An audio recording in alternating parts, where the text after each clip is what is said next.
We just wanted to keep going about the conversation. Eagle wanted to clarify on a point because he didn't think I understood very carefully on something. By the way, that sign that you see in the back, that was a message that we had made for his daddy a long time ago. We just never took it down because it's kind of an interesting message, and it's a good message for us to always remember. Do not take, only give love and caring and compassion and acceptance and appreciation to people around you. The message because his father would just, whenever he came home, it was only to take stuff, and we just really needed him to just take a moment to connect with us, which he never really did, but that's another story for another day. Let's go back to finding out what the clarification was about what you wanted to follow up on. You may not completely agree with this, but the clarification I wanted to make was that I was saying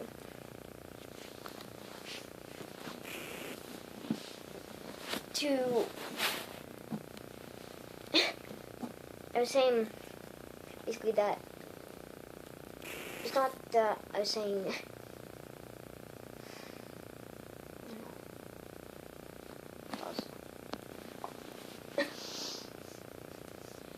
Right. I want parents to realize that they're, again, this is more applying to for kids who do not like to, for students who don't like to study.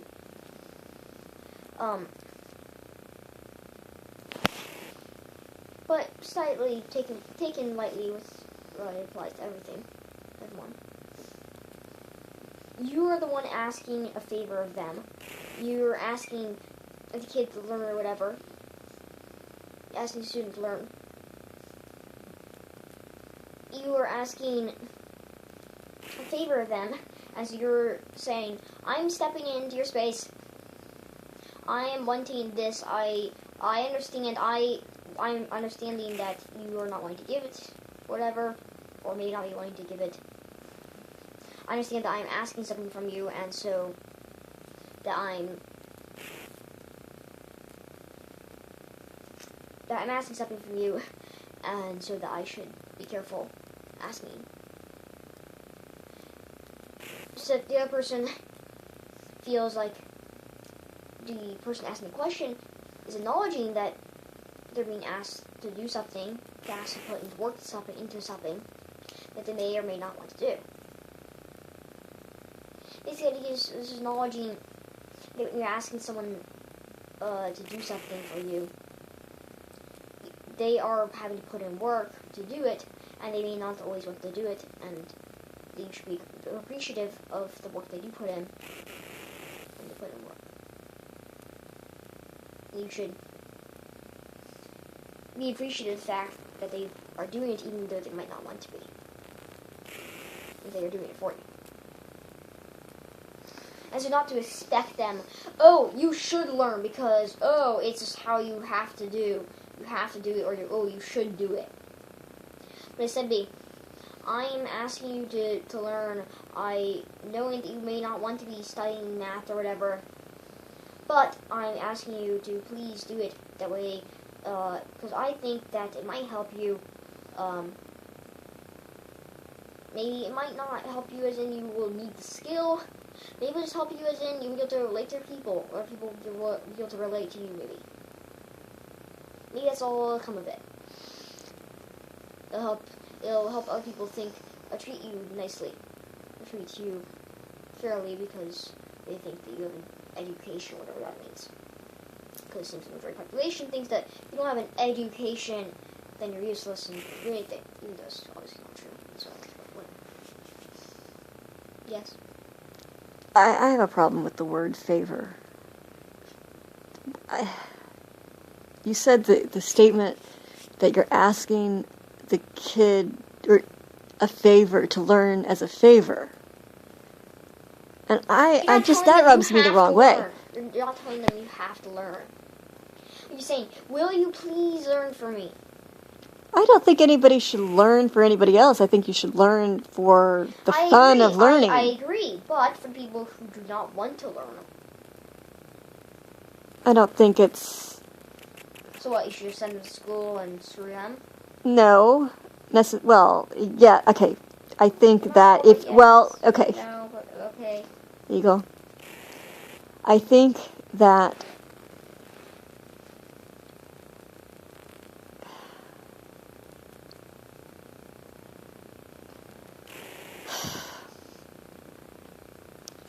they probably would learn better at school if they don't like learning than they would learn at home, because they'll be surrounded by people who want to learn, theoretically, unless their friends don't want to learn. If they're surrounded by friends who don't want to learn, then maybe that's not the best place for them. But they're surrounded by teachers who have more resources than most parents, and generally have a little bit more patience than most parents, and generally have a lot more skills. They went to school. To become a teacher, you have to have done a lot of training. It is an incredible amount of training that the teachers have to go to learn tools of how to interact with kids, all different kinds of kids, to be able to handle all kinds of situations that many parents just do not have any training, any understanding of what it takes to help a mind grow. They just do what they were taught by their own parents, and they haven't read parenting books, and they haven't read books on education, and they don't have time to do something like that. They're great parents, but they may not necessarily be great teachers. And even my sister, she's even said herself, she's a math teacher for a lot of people, but when it comes to interacting with her own child, they have a little bit of I don't know how she phrased it, but Right, standoff. I don't remember the word she used, but it was the idea that when you are I know when I'm interacting with you, and even when Daddy was interacting with you, he had so much higher expectation with you than he had with any other kid. With you, he would get instantly irritated if you didn't understand a question. Whereas with another little kid, if the other kid didn't understand it, he'd be exorbitantly patient with them. And that's one of the big reasons for not necessarily homeschooling, is because with your own kids, being able to have that patience and not that high expectation and not that frustration when you're not learning something, it's hard. That's probably one of the biggest challenges, is when I'm frustrated with you, especially when it comes to learning. I mean, I can't say, oh, well, you get an F. I can't say, oh, well, you're suspended. I can say, oh, no, video games for a week or something. But there isn't that way necessarily. You can't beg a child, oh, please learn for me. If they feel like they're getting their needs met, they'll give you your needs met. Well, that is true, yes, and that was our discussion this morning. My problem, again, was with the whole spiel was just that word favor of not begging your child to learn for you. I don't know. If they really don't want to learn, then maybe if you... I suppose it works better if you have a close relationship. But I suppose if they really don't want to learn, then you probably don't have a close relationship anyway. So, yes, with I think if they really don't want to learn, maybe having a heart-to-heart discussion with them of why you think it's important to learn, but not necessarily begging them, just a heart-to-heart feelings and fears and concerns, and so that the kid hears your heart, hears your feelings, and hears your caring for them. But I want to, suggest that they are the alpha, because they can choose whether to learn or not. Whoa. Careful on the semantics there, because a lot of parents will feel really threatened by that statement. I said that's controversial. And even I am a little bit threatened by that. We sometimes tolerate it when you say I'm the parent or I'm the teacher, which, and a lot of times you are the teacher for us, but to say that the kid is the alpha, I get offended by that too. Okay, not always alpha. The parent, yes, but not only in our culture, in every culture I can think of, the parent is the alpha. When you're asking the kid to do something, you're saying, I'm asking you to do something, I'm giving over control to you because you have the option to not do it. But that's the thing. Most people don't ask their kids. There's not a request to learn or study. It's an expectation. You should learn. Right. Yeah. Well, I guess I don't like that. I just don't like. Okay. Well, but do you? Okay. Well, I don't know how I feel about that either, because if you look at many cultures, especially like the Asian cultures, it's an expectation that you learn, and so the kids have this expectation with you. It was the expectation that learning is fun. You were going to learn because your parents love learning. We care about learning. So expectation was all a big part of it. That was what you grew up with. You grew up with the expectation that learning was, wow, one of the highest, biggest, and most important things to do. So, again, careful with your semantics.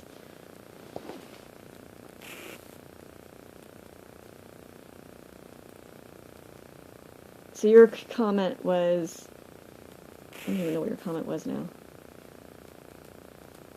Which comment? I make a lot of comments. That you shouldn't have an expectation. And yes, right, you shouldn't, and I said, yes, you should have an expectation. Do you get my argument, though, about why talking to about feelings and concerns? Because that's what we did actually with you, was when you were having, especially when it came to math, you didn't want to do it. And we gave you a rundown of why we think it would be useful for you. How did you feel about when we did that with you? When we said, this is our concern, this are our fears? I don't know any specific time you're talking about, but... No, we did it many, many, many times. We had the conversation more than once. I don't actually know what convinced you to suddenly start doing math again. I don't know if it was because you started talking about Kim and realizing just how important it was. What do you mean when I was doing math again? You were going on you kind of were like, I don't want to learn math for a while. But, okay, yeah, a while, many times. So which time? Time period? The latest one. Right when Scott left me? I guess that one doesn't really count because none of us wanted to do anything when Scott left. I don't know, sometime after Scott left and when we were starting to get, I don't know, there was some period where you were just really anti-math. And I think it was before Scott left, it was a little bit before he left. Well, when he first left... maybe it was a bit after he left, you're right. Maybe it was after he left. When he first left, right at, September or whatever... You were really anti-math right then. Yeah, because I made the statement, well, he must not like me to do math because he left right when I was starting to do math. Right. I was starting to do reports. I was starting to do math every single day, making it a point to do lots of math, even up to 20 minutes of it, every single day, making reports, sticking down all my learning down in reports, which, by the way, took a while to write it down. Right. So your brain... And then all my work... No, Eagle, not good enough. I leave. So I'm sure that wasn't exactly the reason why he left, but come on. Really, you could have taken it into at least a little bit of consideration. That's interesting that your brain went, well, that's the only big change that occurred. That's the only difference that happened. No, I knew that wasn't the real reason, but... Okay. I just made fun of that, and it was like, okay, well, he obviously could have taken it into consideration if he really actually wanted me to learn math, so... Right, and so that's why you became anti-math for a while. Yeah. Okay, then what got you back into it, then?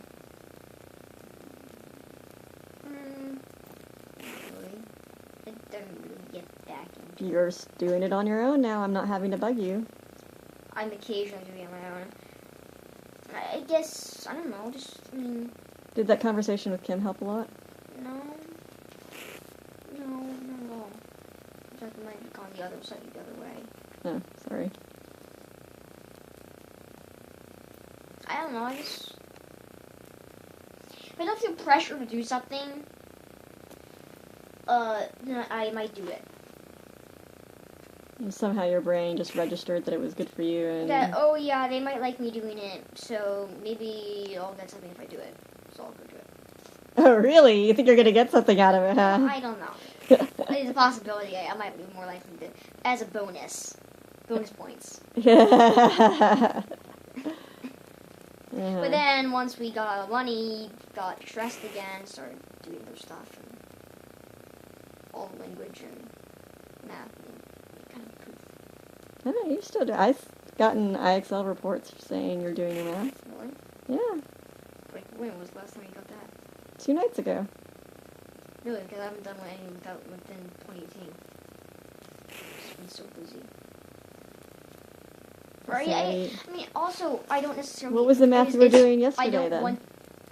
Yes, I did. Yes, I did do a little bit, yeah. You're not even aware that you're doing it? This is so boring and annoying. It's like, it's just a tedious chore I have to do. Have you looked at that? The language is occasionally fun when the phone actually works. Right. Whenever the phone doesn't work, I stop doing it for the next 5 days. Or 3 days. Especially if the Have phone you looked really at more doesn't of the work. math is fun thing? No. And we need to get I the... don't like math games. They make What about the math dragon? more boring. The dragon box you love. Okay, well, mine's that one. But usually math games are really even more boring. I get more out of just doing the math by itself. Do you It's not remember oversimplified. that one, Amoeba, I think it was called? Yeah. You loved Amoeba. Yeah, but not because of the math part. That's true, Yes. not because of the math part. You know, another thing I'd like you to get back into is the PhET. For learning the physics stuff. You used to be really into it. Just right now, let's just try to survive. And maybe as a bonus point for you, I might do a little bit of math. It's really hard to do stuff. I mean, I'd like to be able to do my language and my math and sure physics and drawing, history. I'd like to be able to do all those things. But it's hard to do it when the phone's really slow. When I'm really stressed. Because as far as I know, we're going to, in 10 days or something, or 20 days, we're going to lose the house. It's really hard to do. I understand that. I understand that a lot. So I'd like to be able to try, but I do try. It's very, very hard. Something I'd like for you to remember, even though it's very stressful right now, just to not focus on the idea that we might lose the house, and focus on that we're going to make progress in time, and just, even if it's just 5 minutes on your math, even if it's just 3 minutes on the language, continuing to sneak in that time along with all the other stuff that you're doing. It's, for math and language especially. The physics, you don't have to keep doing that, because half the world doesn't even do physics, Eagle. But of course, subjects, right? And your English, you're doing so much reading right now that is kind of your English, because you... What is English supposed to mean? English study? I mean, what is it? Normally English is where you study... where you stick stuff in a sentence and some of the grammar rules and other stuff. Well, I've seen the no grammar rules pretty well, I mean, at least, subconsciously, whatever. Well, that's what happens when people read a lot. So if you homeschool, that you can teach them the individual English, but something that I have found kind of as a byproduct, and I found this out accidentally, that the more people read, their vocabulary gets better, their spelling. His spelling, he was going on a boycott, where he didn't want to spell the words, but now that we're starting to do more writing, he's actually... Well, actually, that more. But I don't know why then, because something happened where last year you were on this massive boycott, and then this last year you've actually started to pay attention to how words are spelled and wanting to get them right and doing your own looking up to make sure... It definitely helps to be able to communicate with other people, I guess. I still going to type you as you, though. Well, that's just your generation wants to do that, which is very annoying. Come on! I mean, the only reason why I don't always do that is because Duolingo makes it so I don't have to. They'll give me a wrong answer if I try doing that. Do you think that's what's helped a little bit with your spelling? Is that because you're learning the languages more? Right, maybe. I don't know. When I was playing games, that helped. I mean, a little bit, anyways. Or at least just with my recognition of how to spell. Right. Because I mean, I have to type when I'm playing a game. If I'm typing, I have to type fast. I don't necessarily record it, but I still type fast. Mm-hmm. It doesn't matter how I type, I still type fast. And I need to be more accurate. I try to be more accurate as accurate at spelling as I can. Mm-hmm. That way people can comprehend me, and I want to be able to say the word anyway, so I try to find the right spelling.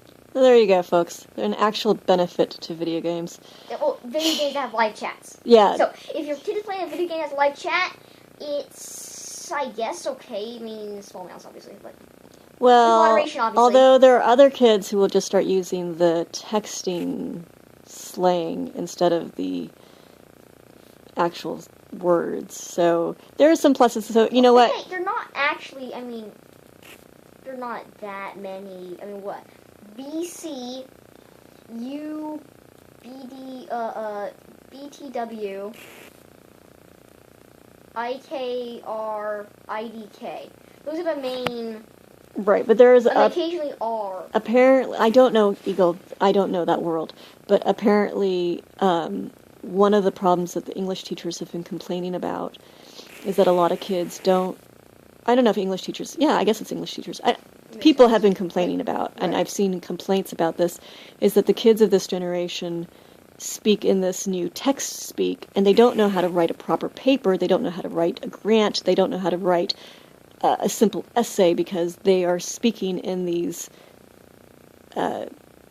coded I don't know what that's called. Shortened messages, yeah. Right. Like and they don't know how to speak instead of because. They don't know how to write properly and speak properly Oh, anymore. come on. Everyone knows to spell I don't know in more ways than just IDK. I'm talking about an actual paper with some meat to it, okay? They don't know how to do that anymore. But so meaning they just use acronyms and other things for stuff, or can you get the fingers away from your mouth? You think they just use acronyms for everything? I don't know for sure. I don't know that culture very well. But I know that the people have been complaining about the writing skills. Now, one of the things is that a lot of these kids don't read very much either, though. They do spend most of their time video gaming or watching television. So if they do a mixture of reading, reading and video games so you get the video games / texting. Well, I'm anti-video games altogether, Eagle, so what? I don't want to actually ever Fine. encourage parents to do video games. Encourage, sure. But you have one, texting is kind of, you come across that eventually anyways. It's kind of hard to not write texts. Or some sort of text. I think the big thing is just learning to do. A lot of people don't read enough anymore, and yes. there was even a discussion about it on Facebook about. Even if it's an ebook, you can still read. Mm-hmm. I mean, ebook still technically counts as reading. Okay, yeah, it's nice to have paper, hardback copies, so that you don't have to stick your eyes at the screen all day. And even if they don't actually read the words, I heard a case of somebody who just listened to Audible books, and they're. How does that help with spelling? Huh? How does that help with spelling? It didn't help with spelling necessarily, but it helped amazingly with grammar and vocabulary. And so the story, it's an anecdotal story, but the story that I heard was the kid, they thought that she didn't know how to read. And so the parent tried to figure out a way to compensate, and so they let the kid listen to a ton of audiobooks.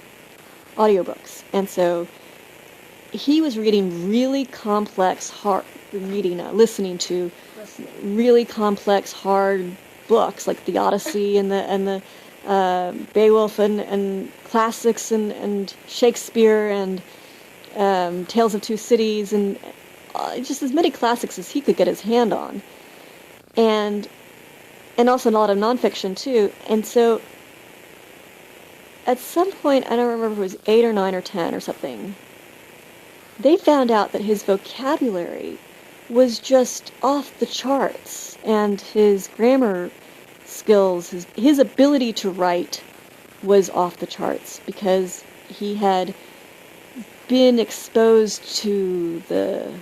He may not know how to write or speak, or may not know how to write and read, but...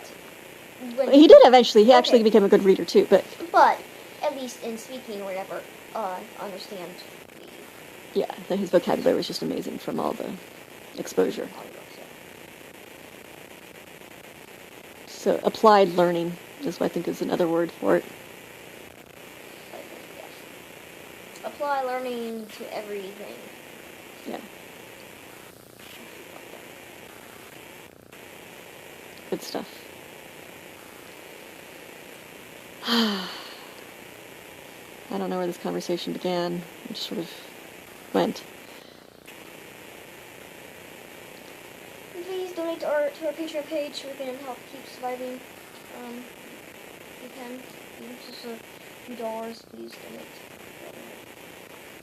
And do know that this kid does spend all day studying, or we generally are studying. Right. In general, our schedule is we wake up, we study, or he eats and he studies, and at some point I want us to go out into the sunlight, and then we go out in the garden and get some studying done, and then we go out into the park, hang out with people, or go for walks and hang out with people.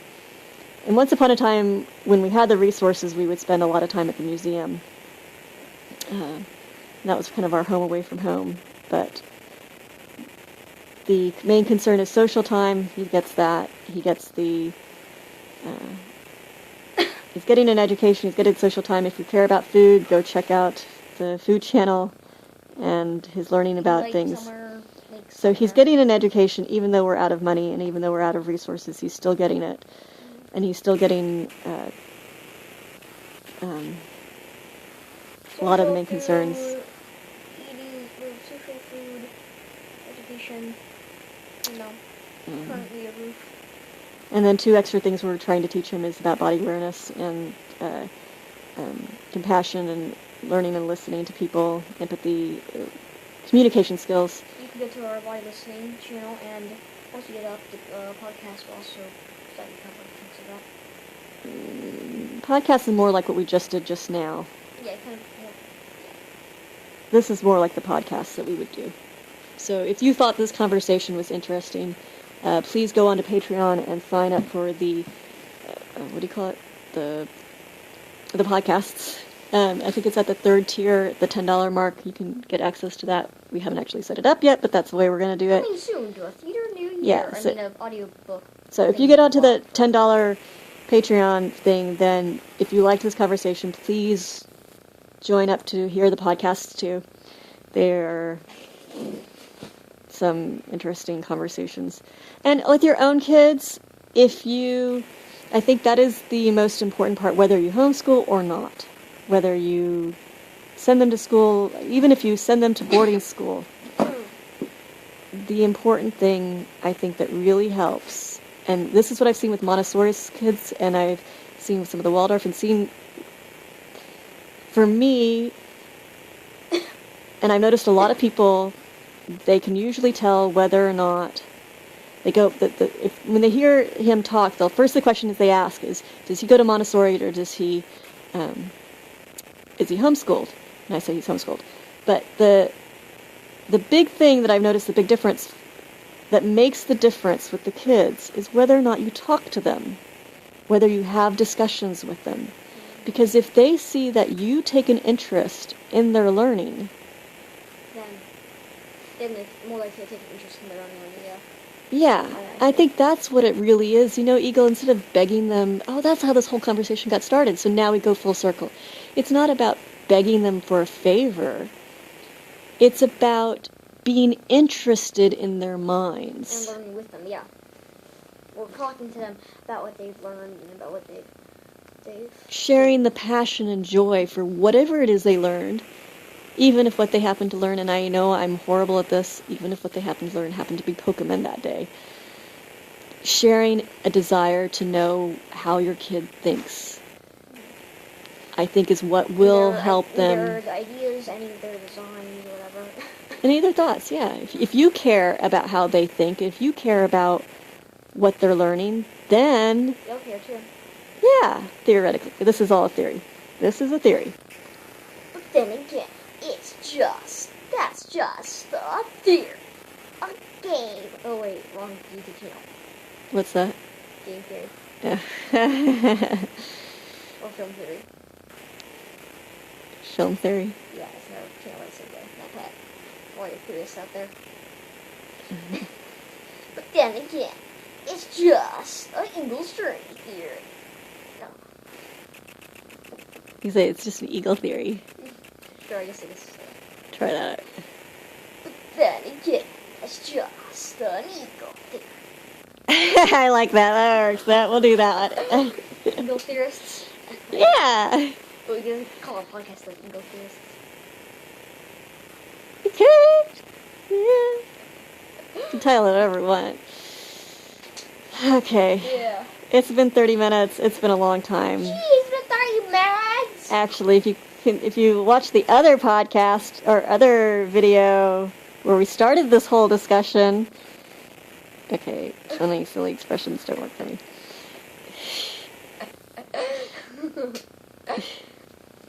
If they watch the other one, which the other one would be part 1 and this is part 2, yeah, then they've been on here for an hour. So, if you've been... Go take a stretch! Yeah, if you've been on here for an hour, dude, go take a stretch, get off the damn, sorry my language, computer. Phone, whatever you're on. Think about what it was that you actually came on the computer to do, which was probably not to get on YouTube, and it was probably to get some work done. Yeah. So, Go get some work done, or actually, I don't know, just stretch, take a deep breath.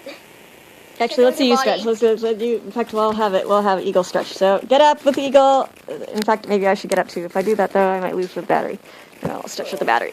Okay, stretching. Oh my goodness, there is a backbone. Oh yeah. All right, we're gonna take our annual evening picture of. We do this thing where we go back and forth, and that one's the evolution. We're gonna stitch it together to some sort of animation. Yeah, right now I'm just stumping them all on this YouTube channel called Evolution of Eagle and Corinne. It's really boring. Don't take a look. To be coming in a few years. Yes, and yeah, like when he's 21, we'll stitch if we still have access to all the videos, because we lost all the videos when his dad moved, so that he took them with him, and who knows? Hopefully he saved them. We'd like to think, believe, and hopefully he won't use them against us. By saying that we have to give him something in order to get them back, which I'm not going to do. If he wants something in return for them, then he can keep them, but hopefully he will be nice and let us share them with you someday, because they were really cool videos of Eagle when he was younger. No, we're not going to do that right now. So, yeah, what was I saying? Oh, stretching? Yep, stretching. Yeah. And actually, yeah, let's just go over that one. And stretch, and then and then go drink some water and something. Water or food. Yeah. Yeah, and right, it wasn't on. Okay, actually, stand by that door with the hat. All right, and bye. Bye. Have fun and have a good night, and yeah, go take care of yourself. Water, food, check in your surroundings, and. Water, food, what else? Water, food, hot, cold, restroom,